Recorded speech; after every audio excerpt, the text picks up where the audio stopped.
چاند جب چمکتا ہے نا کتے بھونکتے بھی ہیں. ہاں یہ بات یاد رکھیے گا. جب چاند چمکتا ہے تو کتے بھونکتے ہیں اور کچھ ڈیڑھ ہوتے ہیں جو تھوکتے ہیں.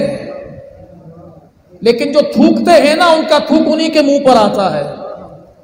ہیں بہت سے ایسے بھی. آپ نے دیکھا ہوگا ایک کلپ چل رہا ہے فسادی کا. جیسے گھر میں نہیں ہوتی خاندان کے اندر ایک فسادی عورت, کچھ بھی ہو جائے, کتنی بڑی کسی کو نعمت مل جائے, عزت مل جائے, شہرت مل جائے, دولت مل جائے, وہ آتی ہے یہ ہو گیا, میرا کام تو فساد ڈالنا, میں تو فساد ڈالوں. ایسے ہی کچھ لوگ ہیں کہ جب دیکھتے ہیں نا کہ دعوت اسلامی اور اہل سنت کہ جہاں جاتے ہیں جھنڈے گاڑ دیتے ہیں, جس میدان میں کودتے ہیں وہاں جھنڈا تار کا اونچا نظر آتا ہے. جب تنظیم بنائی تو دعوت اسلامی ایسی بنائی کہ 200 سے زائد ممالک میں وہ کام کر رہی ہے. جب مدرسے بنائے, جامعات بنائے تو بے مثل و بے مثال. جب چینل بنایا تو مدنی چینل با کمال.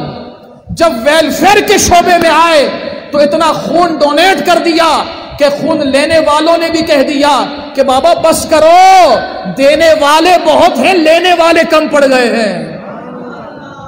اب جب شجر کاری کا وقت آیا تو اللہ اکبر, جب شجر کاری کا وقت آیا تو ایسا کام کر دیا ہے کہ اپنے تو اپنے ہیں, غیر بھی یہ کہہ رہے ہیں کہ واہ واہ تار, رب نے تیری زبان پر ایسی تاثیر عطا فرمائی ہے کہ جس میدان میں جاتا ہے اور جس کو جو بولتا ہے رب تعالیٰ ویسا ہی کر دیتا ہے.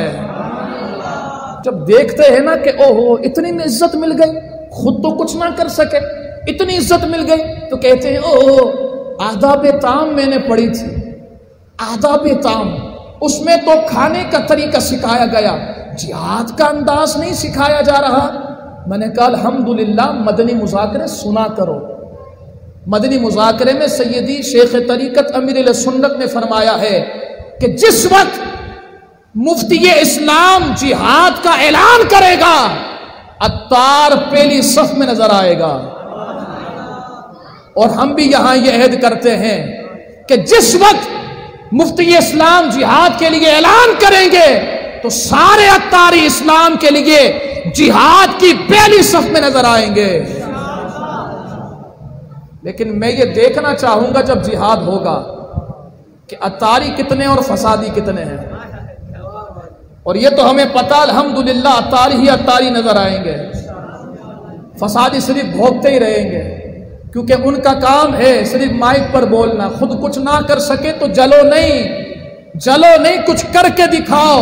کا آداب تام صرف کھانے کا طریقہ سکھایا. میں نے کہا میرے بچے کھانے کا طریقہ سکھایا, وہ بھی مصطفیٰ کریم والا, حضور کی سنت سکھائی ہے. علماء یہاں تشریف فرما ہے, باریک بینی کو جانتے ہیں. اس نے یہ جو بات کہی ہے نا 3 انگلیوں سے کھانا سکھایا ہے, یہ 3 انگلیوں سے کھانا حضور کی سنت ہے. اگر تنقید کرتے ہوئے کہا ہے تو بیٹا پھر سے کلمہ پڑھ لے. پھر میں اسے یہ کہتا ہوں کہ الحمدللہ آداب طعام میں امیر اہل سنت نے جو لکھا ہے وہ حضور کا طریقہ ہے. اور تمہارے اداروں میں کیا ہو رہا ہے, اسنوکر, کرکٹ, فٹ بال, واہ واہ واہ. غلام غوث بغدادی اگر اسنوکر کھلائے, کرکٹ کھلائے, فٹ بال کھلائے تو تجھے جہاد یاد نہیں آتا. عطار 3 انگلیوں سے مصطفیٰ کریم کی سنت کو زندہ کرے تو تجھے پھر جہاد یاد آتا ہے. تو مشورہ دیتا ہوں, جا بیٹا غلام غوث بغدادی کو لے کر کبھی سری نگر جا, کبھی فلسطین جا. اور اگر جہاد نہیں کر سکتا تو بڑے بوڑھے کہا کرتے تھے چہرہ اچھا نہ ہونا تو بات اچھی کرنی چاہیے. تو ہم بھی یہی کہتے ہیں جب منہ اچھا نہیں ہے تو بات اچھی کر, تاکہ تیری زبان سے خوشبو نکلے. عطار کی برائی کرے گا تو بدبو والا ہوگا, عطار کی تعریف کرے گا تو منہ سے بھی خوشبو آئے گی, جسم سے بھی خوشبو آئے گی.